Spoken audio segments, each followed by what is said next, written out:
ਰਾਂਝੇ ਸੁਣਿਆ ਕਿ ਬਾਲਨਾਥ ਜੋਗੀ ਵੱਲ ਜਾਣ ਦਾ ਪਾਰ ਲੰਘਾਵਣੇ ਦਾ ਟਿੱਲਾ ਜੋਗੀਆਂ ਦਾ ਜ਼ਿਲ੍ਹਾ ਜੇਲਮ ਸਵਾ ਲੱਖ ਚੇਲਾ ਬਾਲਨਾਥ ਗੁਰੂ ਦੇ ਤਬਾਹ ਕਰਦਾ ਹੈ।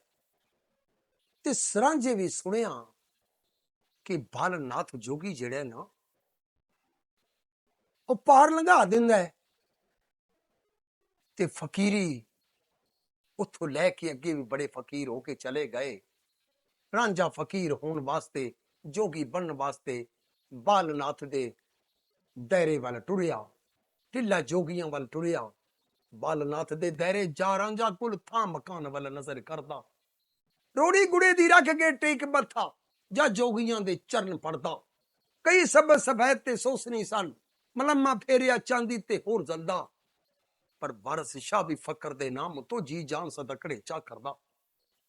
ਜਿਸ ਵਕਤ ਰਵਾਨਾ ਹੋਇਆ ਤੇ ਸ਼ਹਿਨशाह ਉਹ ਮੰਜ਼ਰ ਬਿਆਨ ਕਰਦੇ ਨੇ।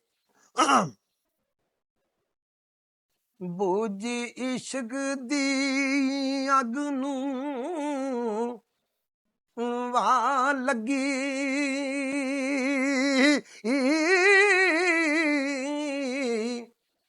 ਸਮਾਂ ਆਇਆ ਈ ਸ਼ੌਕ ਜਗਾਵਣੀ ਦਾ, ਬਾਲ ਨਾਥ ਦੇ ਢਿੱਲੇ ਦਾ ਉਹ ਰਾਹ ਫੜਿਆ। ਤੇ ਮਤਾ ਜਾਗਿਆ ਕੰਨ ਬੜਾਉਣੀ ਦਾ, ਯਾਰ ਮਿਲੇ ਤਾਂ ਸ਼ੁਕਰ ਬਜਾ ਲਈ, ਗਿਆ ਬਾਦਾ ਉਮਰ ਗਵਾਵਣੀ ਦਾ, ਯਾਰ ਆਖਦੇ ਉਹ ਬਾਲ ਨਾਥ ਜੋਗੀ ਤੇ ਬਲ ਜਾਣਦਾ ਪਾਰ ਲੰਘਾਉਣੀ ਦਾ। ਇੱਕ ਰੋਜ਼ ਵਿੱਚ ਪੰਧ ਕਰ ਗਿਆ ਸਾਰਾ, ਐਸਾ ਚਾਅ ਸੀ ਪਿਆਸ ਵਟਾਵਣੀ ਦਾ, ਨਾ ਉਮੀਦ ਹੋਇਆ ਦੁਨੀਆ ਦਾਰੀਆਂ ਤੂੰ ਹੋ। ਤੇ ਫਿਕਰ ਲਾਇਆ ਸੂ ਫੇਰ ਮੁੜ ਆਵਣੇ ਦਾ।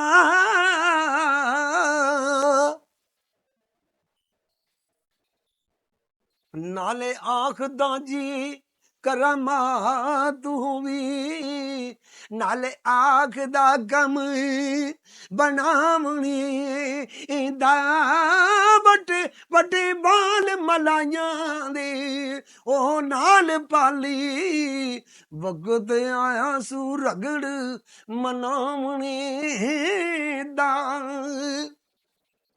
ਤੇ ਬੁੰਦੇ ਸੋਨੇ ਦੇ ਲਾਗੇ ਇਹ ਚਾ ਚੜਿਆ, ਕੰਨ ਪਾੜ ਕੇ ਮੁੰਦਰਾਂ ਪਾਵਣੀ ਦਾ, ਜਰਮ ਕਰਮ ਤੇ ਯਾਗ ਗਈ ਇਹ ਥਾਪ ਬੈਠਾ, ਤੇ ਕਿਸੇ ਜੋਗੀ ਦੇ ਹੱਟ ਵਕਾਵਣੀ ਦਾ। ਤੇ ਕਿਸੇ ਐਸੇ ਗੁਰੂ ਦੀ ਟਹਿਲ ਕਰੀਏ, ਸਹਿਰ ਸਿੱਖੀਏ ਰਨ ਖਸ ਗਾਵਣੀ ਦਾ, ਵਾਰਿਸ ਸ਼ਾਮੀਆਂ ਨਾ ਓਏ ਆਸ਼ਕਾਂ ਨੂੰ ਫਿਕਰ ਜ਼ਰਾ ਨਹੀਂ ਜਿੰਦ ਗਵਾਵਣੀ ਦਾ।